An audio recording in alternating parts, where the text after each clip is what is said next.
Hello taste buddies, welcome to చిత్రచుల kitchen. ఈరోజు వీడియోలో నేను తలుచుకోగానే నోరూరించే తాలింపు అన్నాన్ని సింపుల్గా ఎలా తయారు చేసుకోవాలో చూపిస్తున్నాను. తాలింపు అన్నమే కదా అని తీసి పక్కన పారేయొద్దు. టేస్ట్లో మాత్రం రుచి అద్భుతంగా ఉంటుంది. ఒక్కసారి ట్రై చేశారంటే ప్రతిరోజు ఈ రెసిపీ కావాలనే అడుగుతారు. చద్దన్నం మిగిలిన లేదా ఎప్పుడన్నా స్పైసీ ఫుడ్ తినాలనిపించినప్పుడు వేడి వేడి అన్నంతో కూడా ఈ రెసిపీ తయారు చేసుకోవచ్చు. మరి ఎలా తయారు చేసుకోవాలో చూద్దామా. ముందుగా కడాయి పెట్టుకుందాము. అందులో 5 నుంచి 6 స్పూన్ల వరకు నూనె వేస్తున్నాను.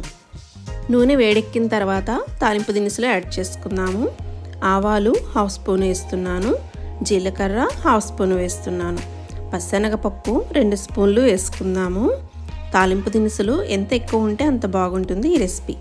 అలాగే మినప్పప్పు కూడా 2 స్పూన్లు యాడ్ చేస్తున్నాను. వీటన్నిటిని వేయించుకుందాము. తాలింపు అంతా వేగిన తర్వాత ఒక ఉల్లిపాయని నిలువుగా చీల్చుకొని వేసుకుందాము. ఈ ఉల్లిపాయ ముక్కలను కూడా పచ్చివాసన పోయే వరకు వేయించుకుందాము. ఉల్లిపాయలు మంచిగా వేగాలి. తర్వాత 2 పచ్చిమిర్చిని ఈ విధంగా చిన్న ముక్కలు కట్ చేసుకొని వేస్తున్నాను. పచ్చిమిర్చి చీలికల కంటే ఈ విధంగా చిన్న కట్ చేసుకొని వేస్తే రుచి మరింత బాగుంటుంది. అలాగే కరివేపాకు 3 రెబ్బలు వేస్తున్నాను. ఎక్కువ కరివేపాకు వేసుకోండి. ఈ తాలింపే ఈ రెసిపీకి టేస్ట్ని ఇస్తుంది. తాలింపు వేగిన తర్వాత అల్లం వెల్లుల్లి పేస్ట్ వేస్తున్నాను 1 స్పూను. అల్లం వెల్లుల్లి పేస్ట్ కూడా పచ్చివాసన పోయే వరకు వేయించుకుందాము. అన్నం మిగిలినప్పుడు పారేయకుండా ఇలాగా అన్నాన్ని చేసుకొని తిన్నారంటే రుచి మాత్రం అద్భుతంగా ఉంటుంది. ఎంత రుచి ఉంటుందంటే అన్నం మిగలకపోయినా వండుకొని మరీ చేసుకొని తినాలనిపిస్తుంది. అంత బాగుంటుంది. అలాగే పసుపు యాడ్ చేస్తున్నాను 1/2 స్పూను. సాల్ట్ కూడా 1 స్పూన్ యాడ్ చేసుకుందాము. కారము 1.5 స్పూను యాడ్ చేస్తున్నాను. మీరు స్పైస్కి తగ్గట్టుగా కారాన్ని యాడ్ చేసుకోండి. వీటన్నిటిని పచ్చివాసన పోయే వరకు వేయించుకుందాము. కూరలు ఏమీ చేయలేనప్పుడు లేదా మీకు ఏదన్నా డిఫరెంట్గా తినాలనిపిస్తున్నప్పుడు ఈ రైస్ని ఒకసారి చేసుకొని తినండి. మీరు మళ్ళీ తింటారు. ఇప్పుడు రైస్ని యాడ్ చేసుకుందాము. నేను 2 పర్సన్స్కి చేస్తున్నాను. మీరు ఇంట్లో ఎంతమంది ఉంటారో దానికి తగ్గట్టుగా రైస్ని తీసుకోండి.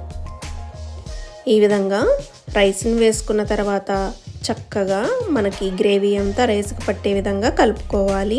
ఈ విధంగా కలిపేటప్పుడు సిమ్లో ఉంచుకోండి మంటని.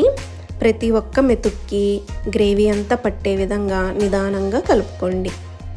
చూస్తున్నారా, ఆ కలరే చాలా టెంప్టింగ్గా ఉంటుంది కదా, మరి రుచిలో కూడా అంత బాగుంటుంది. ఇప్పుడు రైస్ మొత్తం కలిపేసిన తర్వాత చివరగా కొత్తిమీర వేసుకొని ఒక్కసారి అటు ఇటు టాస్ చేసుకొని మనం డిష్ అవుట్ చేసుకోవడమే. వేడిగా ఉండే తాలింపు రైసు సిద్ధమైనట్లే. తొందరగా అయిపోతుందని ఈ రెసిపీని తీసి పారేయకండి. టేస్ట్లో మాత్రం అమోఘంగా ఉంటుంది. లాస్ట్లో ఒక నెయ్యి చుక్క తగిలించుకొని తిన్నారంటే ఇంకా మాటలు లేవు, అంత బాగుంటుంది ఈ రెసిపీ. ఆలస్యం లేకుండా మీరు కూడా ఒకసారి ట్రై చేసి ఎలా వచ్చిందనేది నాకు కమెంట్ సెక్షన్లో తెలపండి.